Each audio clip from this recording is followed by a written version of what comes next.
Hello dear student, আজকে আমরা ভারতীয় দর্শনে যে প্রথম অধ্যায় দর্শন শব্দের অর্থ রয়েছে সেখান থেকে এমসিকিউ বা অবজেক্টিভ টাইপ যে কোশ্চেনগুলো তোমাদের ফার্স্ট সেমিস্টারে নতুন সিলেবাসে আসবে সেই বিষয়গুলো নিয়ে আমরা আলোচনা করব। আজ থেকে আমাদের এমসিকিউ ক্লাস শুরু হচ্ছে, তাই তোমরা যারা এখনো আমাদের চ্যানেলটিকে সাবস্ক্রাইব করোনি তারা অবশ্যই চ্যানেলটা সাবস্ক্রাইব করে নেবে। এবং আমরা একদিকে যেমন থিওরি ক্লাস করছি, থিওরি ক্লাসে একটা প্লে লিস্ট আছে, তোমরা দেখে নেবে। এবং সেই সঙ্গে আজ থেকে আমাদের এমসিকিউ প্র্যাকটিসও শুরু হলো, তাই তোমরা থিওরি ক্লাস এবং এমসিকিউ ক্লাস এই দুটো যদি ভালো মতো পড়ে নাও, আর ক্লাস 11-এর জন্য আর অন্য কিছু পড়ার দরকার হবে না। এইখানেই পুরো বিষয়টা আমাদের আলোচনা করা হবে, পুরো সিলেবাসটা। এবং আমরা তো যে নোট বা পিডিএফ রয়েছে এগুলো তো তোমাদের টেলিগ্রাম গ্রুপে দিয়ে দেবো। তোমরা এই যে এমসিকিউ পিডিএফটা রয়েছে এটাও পেয়ে যাবে টেলিগ্রাম গ্রুপে, তাই তোমরা অবশ্যই টেলিগ্রাম গ্রুপেও জয়েন হয়ে যাবে। তাই আজকে আমরা যে বিষয়টা আলোচনা করব সেটা হলো দর্শন শব্দের অর্থ। সেখান থেকে কি কি এমসিকিউ আছে দেখি। তাহলে দর্শন শব্দের অর্থ সম্পর্কে আমরা যখন আলোচনা করেছিলাম থিওরি ক্লাসে, তখন বলেছিলাম যে দর্শন শব্দটি উৎপত্তি হয়েছে কোথা থেকে? দিশ ধাতুর সঙ্গে উত্তর অনট প্রত্যয় যুক্ত হয়ে। তাহলে দিশ ধাতুটা বলেছিলাম সংস্কৃত শব্দ। তাহলে দেখো ওখান থেকেই দেখো কেমন এমসিকিউ এসেছে। প্রথম কোশ্চেনটা কি রয়েছে? দর্শন শব্দের উৎপত্তি হয়েছে সংস্কৃত কোন ধাতু থেকে? তাহলে বলেছিলাম যে এটা সংস্কৃত থেকে এসেছে। তাহলে সংস্কৃত কোন ধাতু থেকে এসেছে? দৃশ ধাতু থেকে। দেখো অপশনে দিয়েছে দশ, দৃশ, দ্রি, স। তাহলে উত্তর কি হবে? দৃশ ধাতু থেকে। এবার 2 নম্বর কোশ্চেনে কি বলছে? দর্শন শব্দটি এসেছে যে দুটি শব্দ যোগ করে। তাহলে কি আছে? ক বলছে দিশযুক্ত অনট, দিশযুক্ত টনট, দিশযুক্ত সনট আর দিশযুক্ত নট। তাহলে এখানে কি হবে? দিশযুক্ত অনট। তাহলে দিশযুক্ত অনট থেকে দর্শন শব্দ উৎপত্তি। তাহলে দিশ ধাতুর অর্থ কি? আগের দিন আমি পড়েছি থিওরি ক্লাসে। দেখো এখানে এমসিকিউ দিচ্ছে দিশ ধাতুর অর্থ হলো দেখা। দিশ ধাতুর অর্থ কি হচ্ছে? দেখা। আর দর্শন শব্দের ব্যুৎপত্তিগত অর্থ কি? দেখা বা প্রত্যক্ষ করা। তাহলে এখানে জ্ঞানের প্রতি অনুরাগ দিয়েছে এক, খ অনুরাগ, গ দিয়েছে দেখা বা প্রত্যক্ষ করা, ঘ হচ্ছে ফিলোসফি। তাহলে আমরা যখন দর্শন শব্দের ব্যুৎপত্তিগত অর্থ পড়ছি তখন দেখেছি দেখা বা প্রত্যক্ষ করা। সেই সঙ্গে বলেছিলাম যে ফিলোসফি, ফিলোসফি কথার অর্থ কি? লাভ অফ উইজডম, মানে হচ্ছে জ্ঞানের প্রতি অনুরাগ। তাহলে ফিলোসফি কথার অর্থ ব্যুৎপত্তিগত অর্থ যদি দেয় তাহলে হবে জ্ঞানের প্রতি অনুরাগ। এবং যদি আমাদের দর্শন শব্দের ব্যুৎপত্তিগত অর্থ বলেছে এখানে, তা এখানে কি হলো? দেখা বা প্রত্যক্ষ করা। 5 নম্বরে কি বলছে? দর্শন শব্দের অর্থ কি? দর্শন শব্দের অর্থ বলছে দেখা, সত্য দর্শন, অনুরাগ বা অনুভব। তাহলে সাধারণ অর্থে দর্শন বলতে আমরা দেখা বলি, কিন্তু এখানে যে দর্শন শব্দের যে অর্থটা সেটা হচ্ছে সত্য দর্শন বা তত্ত্ব দর্শন। তাই এখানে উত্তর কি হবে? সত্য দর্শন। আর দর্শন শব্দের আক্ষরিক অর্থ কি? দেখা। তাহলে শুধু যদি আমরা সাধারণভাবে দর্শন শব্দের অর্থ বলি তাহলে হচ্ছে চোখ দিয়ে দেখা।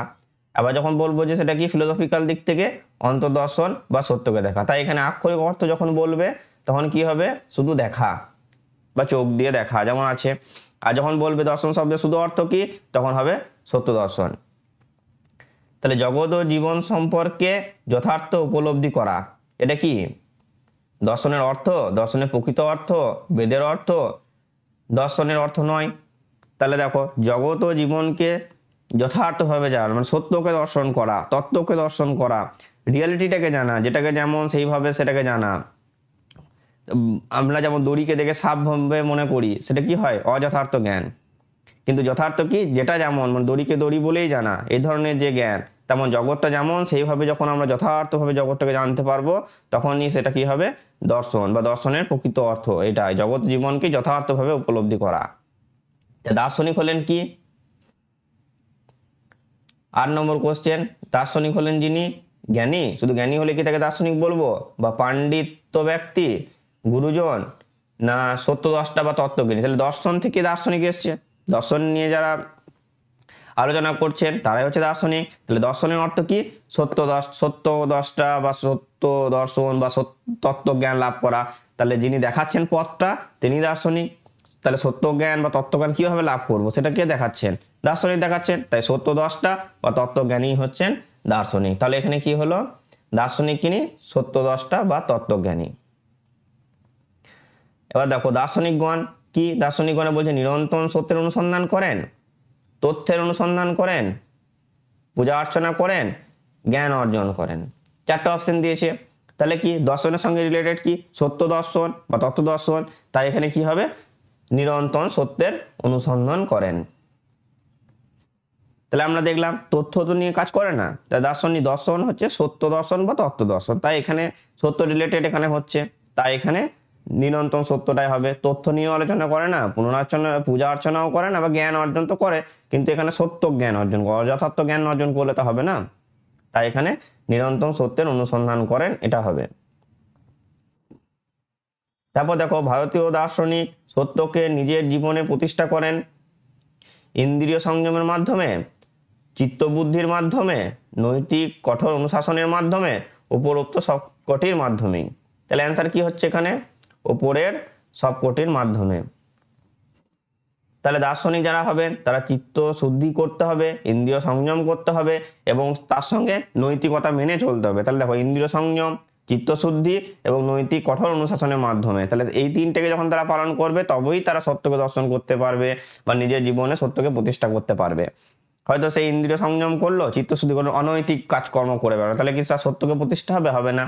হয়তো সে নৈতিক নিয়ম মানছে কিন্তু ইন্দ্রিয় সংযম করতে পারছে না, সে অনৈতিক কাজ করে ফেলবে, তাহলে পরে হবে না বা চিত্তশুদ্ধি হবে না। তাহলে এই তিনটেই দরকার, ইন্দ্রিয় সংযম দরকার, চিত্তশুদ্ধি দরকার এবং নৈতিক কাঠামো বা অনুশাসনের মাধ্যম দিয়ে চলতে হবে। তাই দর্শন, তারপর দেখো দর্শন জিজ্ঞাসা হলো কি মানুষের স্বভাব ধর্ম, অস্বাভাবিক ধর্ম, সকল প্রাণীর স্বাভাবিক ধর্ম, সকল প্রাণীর অস্বাভাবিক ধর্ম।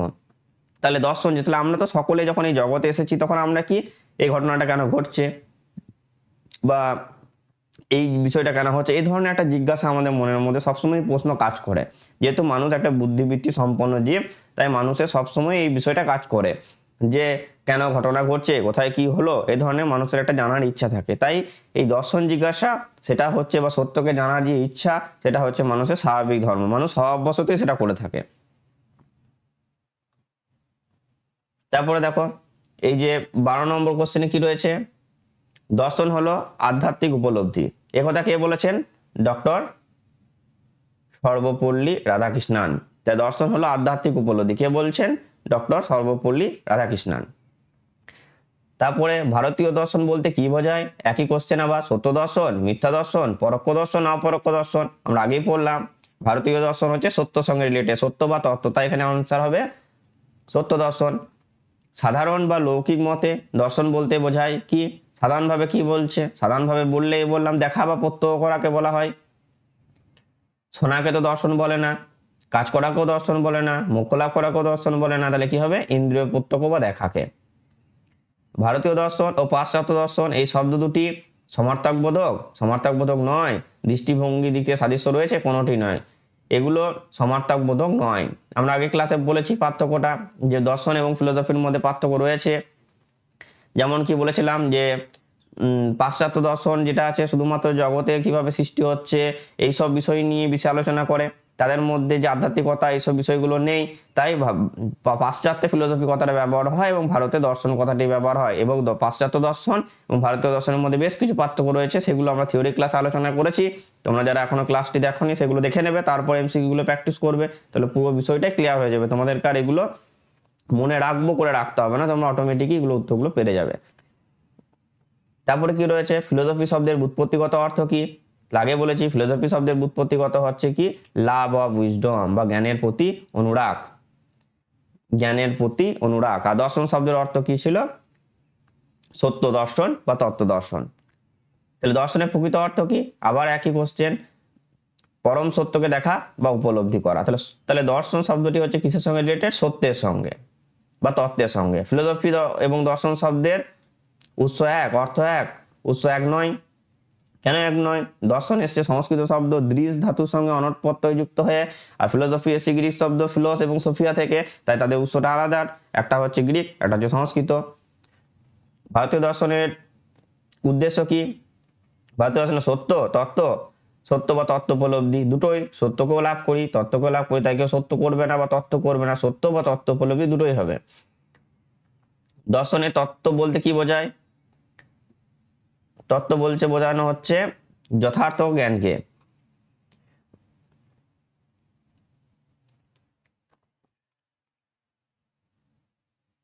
তত্ত্ব কি? তত্ত্ব, দর্শনের তত্ত্ব বলতে বোঝানো যে কি বিশ্বজগতে যথার্থ রূপকে, জ্ঞানকে, অনুসন্ধানকে, তত্ত্বকে। তাহলে কি যে যথার্থ রূপ সেটাই দর্শনের তত্ত্ব হচ্ছে বিশ্বজগতে যথার্থ, যেটা যেমন সেটাকে সেইভাবেই জানা, সেই রকম বিষয়টাকে বলা হচ্ছে তত্ত্বজ্ঞান। তারপরে কি রয়েছে ভারতীয় দর্শনের তত্ত্ব উপলব্ধি হলো কি? ভারতীয় দর্শনের তত্ত্ব উপলব্ধি হচ্ছে একটা আধ্যাত্মিক উপলব্ধি, যার জন্য ভারতীয় দর্শনকে অনেক সময় আধ্যাত্মিক দর্শন বলা হয়, যেটা পাশ্চাত্য দর্শনে আমরা দেখতে পাই না কোনো সময়। তারপর রয়েছে ভারতীয় মতে দর্শন বলতে বোঝানো হয় কি? তত্ত্বদর্শনকে, তত্ত্বদর্শনের উপায়কে। তাই দুটোই হবে, তত্ত্বদর্শনকেও তো জানতে হবে, তত্ত্বদর্শনকে পাবো কিভাবে, তার উপায়টাকেও আমরা জানি, কারণ দার্শনিকরা সেই উপায়টা দেখিয়ে থাকে। তাই আমাদের তত্ত্বদর্শনকে এবং তত্ত্বদর্শনের উপায়কে উভয়ই অ্যান্সার হবে। এবার দেখো ভারতীয় দর্শন কি? সত্যকে দেখা, সত্যকে জীবনে প্রতিষ্ঠা করা, বিচারের সঙ্গে আচারকে সমন্বয় করা। কি হবে তাহলে ভারতীয় দর্শন? দেখো সত্যকেও দেখে, সত্যের সঙ্গে জীবনকে প্রতিষ্ঠা করা, তারপর দেখায় এবং বিচারের সঙ্গে আচরণ। তারা যে শুধুমাত্র নির্বিচারে সমস্ত কিছুকে গ্রহণ করে তা নয়, তারা হচ্ছে বিচারবাদী। ভারতীয় দর্শনে যখন বৈশিষ্ট্য পড়েছিলাম আমরা, সেখানে আমরা পড়েছি, থিওরি ক্লাসটা তোমরা দেখলে বুঝতে পারবে। তাহলে এখানে উপরে সবগুলি উত্তর হবে। তারপর দর্শনের উৎপত্তি হয় কোথা থেকে? আমাদের কৌতূহল থেকে। তাহলে দর্শন কি? আমরা জানতে চাই, আমাদের একটা জ্ঞানকে জানার ইচ্ছা রয়েছে, আমরা সবসময় কেন জিনিসটা ঘটছে বা কি হচ্ছে এই ধরনের একটা আমাদের জানার ইচ্ছা থাকে, সেই কৌতূহলবশতই দর্শন থেকে উৎপত্তি হয়েছে। তারপর দেখো ভারতীয় দর্শনের উৎপত্তি হয়েছে কিসে থেকে? পারমার্থিক জ্ঞান থেকে, বুদ্ধি থেকে, ব্যবহারিক প্রয়োজন বোধ থেকে, রাজনৈতিক প্রয়োজন বোধ থেকে। এটা অ্যান্সার কি হবে? ব্যবহারিক প্রয়োজন বোধ থেকে, ব্যবহারিক প্রয়োজন বোধ থেকে। তাহলে ভারতীয় দর্শনের উৎপত্তি হচ্ছে আমাদের যে সাধারণ সমাজে থাকছি, সেখানে বিভিন্ন ধরনের আমাদের যে কাজকর্ম করছি সেখান থেকে। আমরা যেমন ভারতীয় দর্শন কি, আমরা সমাজে থাকছি, ব্যবহারিক জীবনে আমরা বিভিন্ন ধরনের দুঃখ পাচ্ছি, তারা সেই দুঃখের কারণ বা দুঃখ থেকে কিভাবে মুক্তি বা মোক্ষ পাওয়া যায় সেই পথগুলো আলোচনা করেছেন। তাহলে এইভাবেই কিন্তু দর্শন শব্দের উৎপত্তি হয়েছে। তাহলে ভারতীয় দর্শন ও হিন্দু দর্শন সমার্থক না, এখানে কি হচ্ছে? মিথ্যা। হিন্দু দর্শন এবং ভারতীয় দর্শন সমার্থক নয়। তারপর কি আছে? ভারতীয় দর্শনকে হিন্দু দর্শন বলা যেতে পারে সামাজিক অর্থে, ধর্ম সম্প্রদায় অর্থে, রাজনৈতিক অর্থে, ভৌগোলিক অর্থে। তাহলে ভারতীয় দর্শনকে হিন্দু দর্শন কোন অর্থে বলা যায়? ভৌগোলিক অর্থে বলা যাচ্ছে। তারপর 28 নম্বরে কি আছে? ভারতীয় দর্শনকে আর্য দর্শন, হিন্দু দর্শন, অহিন্দু দর্শন, ভারতের আদিবাসীদের দর্শন কি বলা হয়? তাহলে ভারতীয় দর্শনকে বলা হচ্ছে ভারতীয় আদিবাসীদের দর্শন।